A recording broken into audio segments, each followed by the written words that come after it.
मुलं वयात आल्यापासून ते अगदी प्रौढावस्थेपर्यंत बऱ्याच जणांना हा प्रश्न असतो, आपल्या पेनिसची साईज नॉर्मल तर आहे ना? किंवा नॉर्मल पेनिसची साईज किती असते?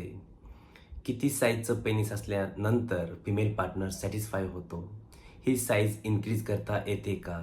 किंवा प्रेग्नन्सीमध्ये साईज मॅटर करते का? या सर्व प्रश्नांची उत्तरे आजच्या या व्हिडिओमधून मी आपणास देणार आहे.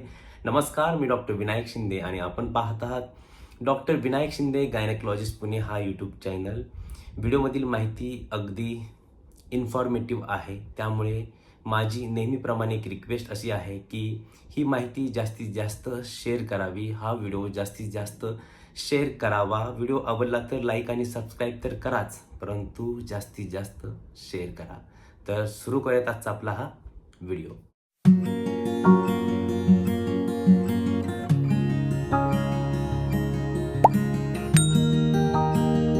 जवळजवळ 50% लोकांना असं वाटत असतं की आपल्या पेनिसची साईज ही खूपच कमी आहे, परंतु प्रत्यक्षात मात्र असं नसतं. केवळ 2%च व्यक्ती अशा असतात की त्यांच्या पेनिसची साईज ही कमी असते. मग 48% ह्या व्यक्ती उगाचच चिंता करत बसतात किंवा काळजी करत बसतात. याला स्मॉल पेनिस एन्झायटी असंही म्हटलं जातं.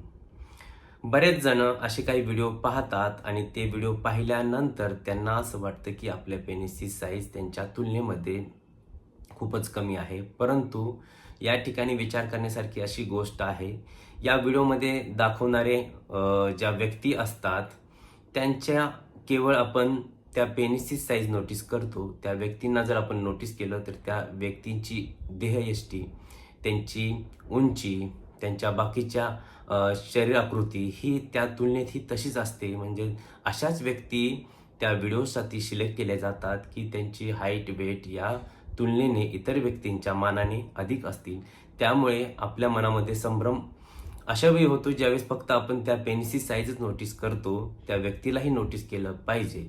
जसे की आपल्या शरीरात नाक, कान, हात, पाय इतर अवयव आहेत, तसंच पेनिस हा सुद्धा एक अवयव आहे आणि त्या पेनिसची डायमेन्शन्स म्हणा, साईज किंवा आपल्या शरीराच्या तुलनेत किंवा त्या प्रमाणातच साईज असते, हेही आपण लक्षात घेण्यासारखी गोष्ट आहे. त्यामुळे तुम्ही कंपॅरिझन करताना फेअर कंपॅरिझन केलं पाहिजे. तर काही सायंटिफिक डाटाच्या आधारावरती किंवा काही रिसर्चच्या आधारावरती किंवा ट्रस्टेड जर्नलच्या आधारावरती मी काही आकडे तुम्हाला सांगेन. आकडे थोडेफार व्हॅरी होऊ शकतात, परंतु जर साईजचा आता आपण विचार करत आहोत तर एका रिसर्चच्या आधारावरती नॉर्मल किंवा ॲव्हरेज पेनिस साईज ही 5 इंचाची सांगितलेली आहे. 5 इंचापेक्षा 1 इंच कमी, 1 इंच जास्त ही ॲव्हरेज नॉर्मल साईज मानावी. जर तुम्ही अगदीच रेंजचा जर विचार केला तर 3.8 इंचपासून ते 6.3 इंचेसपर्यंत ही रेंज असते. ही रेंज जी सांगितलेली आहे ते इरेक्टेड पेनिसची सांगितलेली आहे. इरेक्टेड पेनिस म्हणजे ज्यावेळेस लिंगामध्ये ताठरता असते, ताठ झालेलं लिंग जे असतं त्याची साईज ही आता सांगितलेली रेंज सांगितलेली आहे.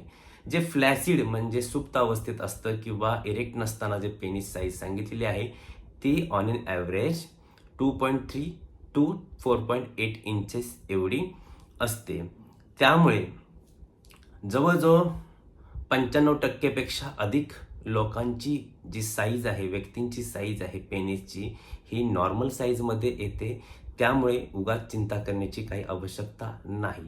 आता मायक्रो पेनिसचा जर विचार केला गेला तर मायक्रो पेनिसची साईज सांगताना इरेक्टेड पेनिसची साईज ही 3 इंचेसपेक्षा जर कमी असेल तर त्याला मायक्रो पेनिस असं संबोधलं गेलं आहे.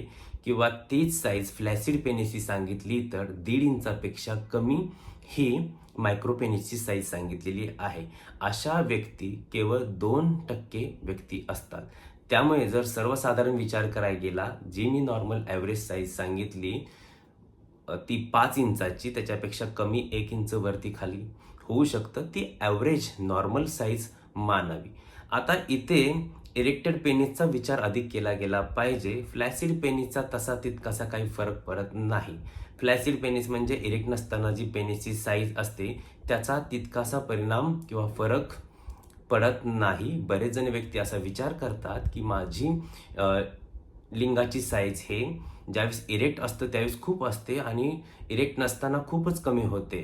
तर या ठिकाणी बऱ्याचदा ब्लड फ्लोचा संबंध असतो. जेव्हा ब्लड फ्लो अधिक असतो त्यावेळेस इरेक्टेड अवस्थेत असतो किंवा सेमी इरेक्टेड अवस्थेत असतो त्यावेळेस ती साईज व्हॅरी होऊ शकते. या ठिकाणी टेम्परेचरचाही विचार केला पाहिजे.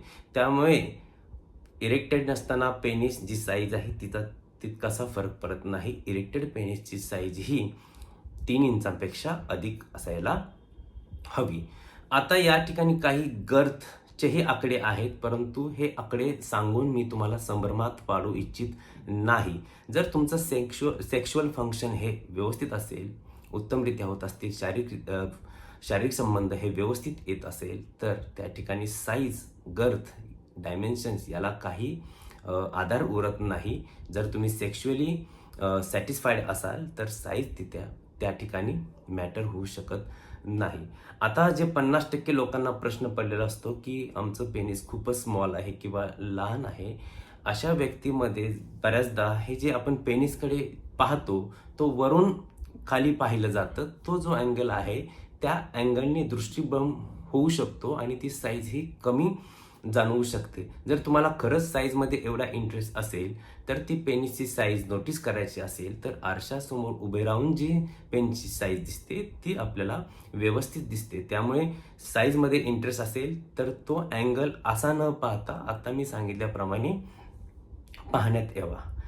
आता जर साईज इन्क्रीज करण्याबद्दल जर तुम्ही विचारत असाल तर बाजारात किंवा मार्केटमध्ये असे बरेचसे प्रॉडक्ट येतात की त्यांनी दावा केलेला असतो की यांनी साईज वाढवून मिळेल, परंतु प्रत्यक्षात असं कुठच्याही प्रकारचं होत नाही. परमनंट साईज तुमची कधीही वाढवता येत नाही.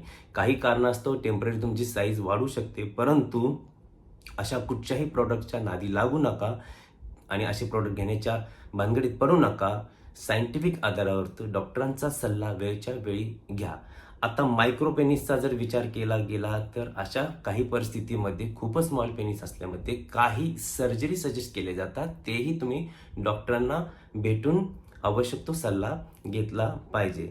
तर साईजचा जर विचार करत असाल तर मगाशी जी मी सुरुवातीपासून जे बोलत आहे की ॲव्हरेज साईज जी आहे ती 5 इंचाची आहे आणि या साईजमध्ये जवळजवळ 95% पेक्षा अधिक लोक येतात. त्यामुळे साईजचा विचार मनात आणू नका.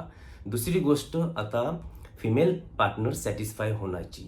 फिमेल पार्टनरचा जो योनी भाग असतो त्याचा 1/3 बाह्य भाग हा सेन्सिटिव्ह असतो. म्हणजे जवळजवळ 1.5 ते 2 इंच इतकाच भाग जो आहे तो सेन्सिटिव्ह असतो. त्यामुळे 2 इंच भागाला सॅटिस्फाय करण्या इतकं पेनिस साईज जवळजवळ सर्वांचं असतं. 3 इंचाच्या वरती जर तुमची साईज असेल तर फिमेल पार्टनर हा सॅटिस्फाय होतो. यापेक्षा जर अधिक साईज असेल, अधिक खोलपर्यंत जर पेनिस जात असेल खूपच आणि खूपच साईज मोठी असेल तर त्यांनी सॅटिस्फाय होणार नाही, तर उलट वेदना होतील, पेन होतील. त्यामुळे अशीही संख्या जवळजवळ 1% असते की ज्यांचं पेनिस हे 7 इंचापेक्षा जास्त आहे किंवा 7 इंच आहे. अशाही लोकांची संख्या खूप कमी आहे. त्यामुळे खूप मोठं पेनिस असलं म्हणजे फिमेल पार्टनर सॅटिस्फाय होतं असं बिलकुल नाही. केवळ 1.5 ते 2 इंचाचा जो योनी भाग आहे तोच फिमेल पार्टनरला सॅटिस्फाय करण्याइतकासा पुरेसा आहे.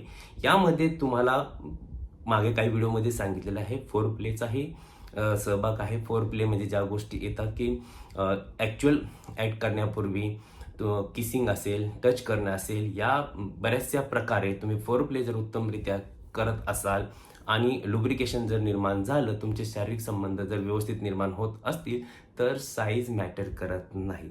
आता पुढचा आणखी एक प्रश्न असतो की प्रेग्नन्सीसाठी साईज किती असावी, की जास्त साईज असल्यामुळे लवकर प्रेग्नन्सी राहते का, किंवा प्रेग्नन्सीमध्ये साईज मॅटर करते का.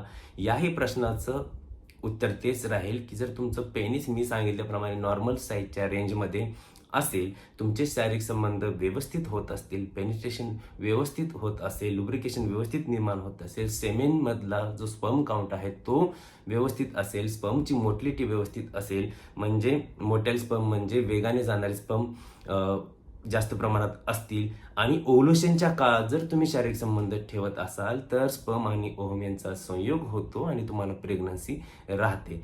त्यामुळे साईजसुद्धा नॉर्मल ॲव्हरेज जी साईज सांगितलेली त्या साईजमध्ये तुमचं पेनिस येत असेल आणि आत्ता सांगितलेले जे घटक प्रेग्नन्सीसाठी आवश्यक आहेत त्यांची जर आवश्यकता तुमच्याकडून परिपूर्णता होत असेल तर मग मात्र प्रेग्नन्सी राहण्यासाठी सुद्धा काही अडचण येत नाही.